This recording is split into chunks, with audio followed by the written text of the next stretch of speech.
پیتزای سبزیجات یا پیتزای قارچ و سبزیجات خونگی. یه پیتزای خوشمزه و خوب و دلچسب برای دوستداران فست‌فود. برای تهیه این پیتزا من از چند رنگ فلفل دلمه‌ای استفاده کردم. 3 رنگ فلفل دلمه‌ای دارم.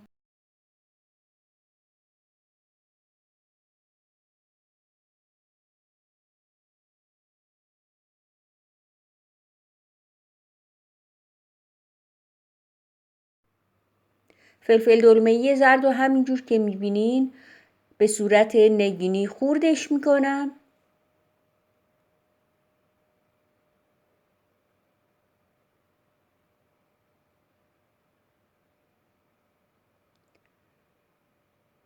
فلفل دلمه‌ای قرمز هم به همین شکل قسمت‌های اضافی اونو خارج می‌کنم.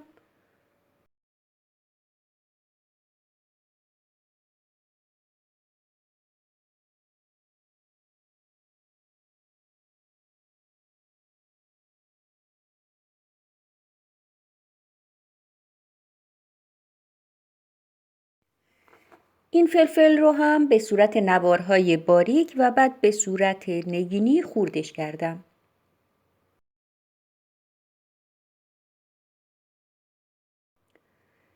فلفل دلمه‌ای سبز رو هم نگینی خورد کردم. همینطور کلم بروکلی رو یه مقداری خورد کردم.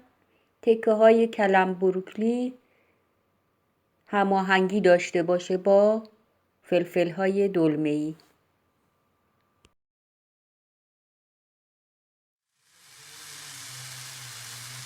5 عدد پیاز بزرگ و پوست گرفته خوردشون کردم. اونا رو یه مقداری تفت میدم با مقدار خیلی کمی روغن تا به رنگ طلایی در بیاد.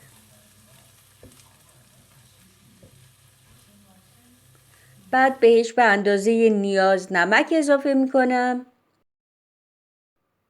همینطور فلفل سیاه. یه مقداری هم میزنم تا پیاز آغشته به نمک و فلفل بشه.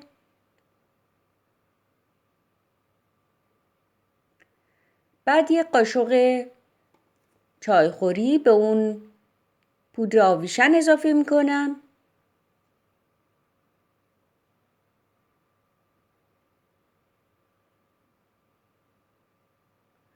و بعد سبزیجاتمون که شامل فلفل‌های رنگی و بروکلی بود به اون اضافه میکنم.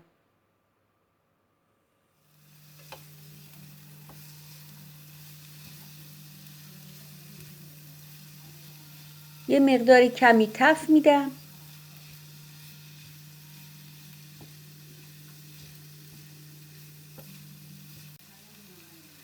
در همین حد کافیه.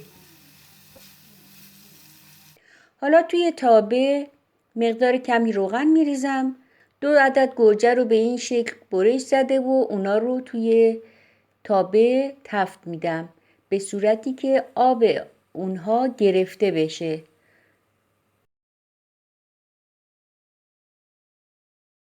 زیر و روی گوجه فرنگی ها رو تفت میدم.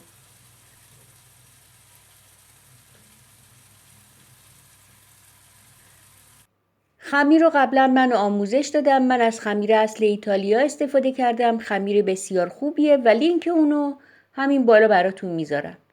به اندازه 2 سینی 30x40 که داخل فر بذارم خمیر آماده کردم و سبزیجاتی که روی اون میخوام بریزم. روی خمیر یه مقدار سس کچاپ ریختم. اونو پخشش کردم. یه مقدار پنیر پیتزا روی اون میریزم. کم و زیاد بودن مواد تشکیل دهنده پیتزا دست خودتونه که چه مقدار بخواین روی خمیرتون از اون قرار بدین. قطر کم داشته باشه پیتزاتون یا اینکه قطر زیاد. بعد یه مقدار پودر آویشن روی اون میپاشم. میتونین به جای آویشن از اورگانو هم استفاده کنین یا هر دو رو با هم بپاشید. از سبزیجاتی که تفت دادم روی سطح سینی میریزم.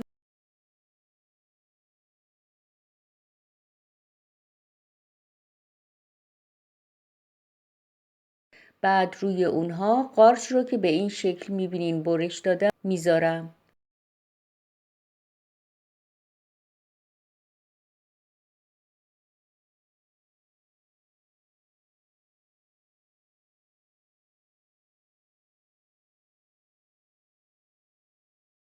و بعد یه مقدار کمی هم دونه های ذرت رو روی اون میریزم.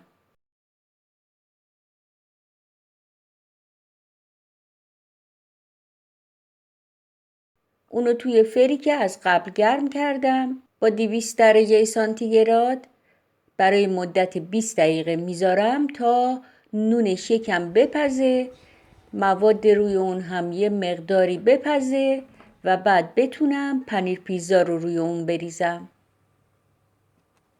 هر دو سینی رو من به همین شکل آماده کردم. حالا یه مقداری پنیر پیتزا روی اون میپاشم.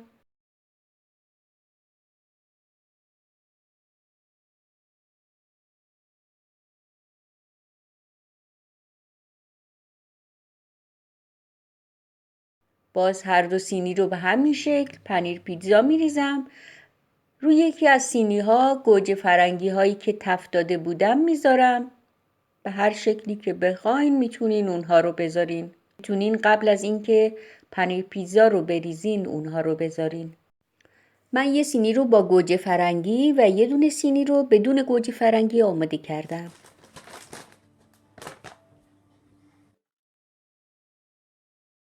حالا هر دو سینی داخل فر هست و داره میپزه.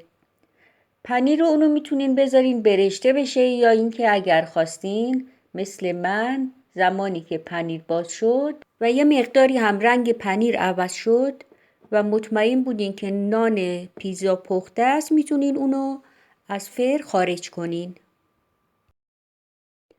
من برای 20 دقیقه دیگه پیتزا رو توی فر گذاشتم و پیتزا کاملا پخته و آماده است. یه پیتزا سبزیجات خیلی خوب.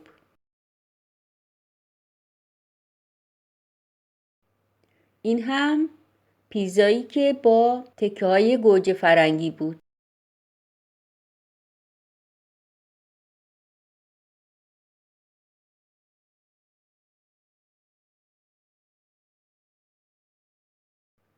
دوستان عزیز بفرمایید یه پیتزای خیلی خوب و خوشمزه و سبزیجاتی. پیتزا قارچ یا پیتزا سبزیجات و قارچ. خدا نگهدارتون.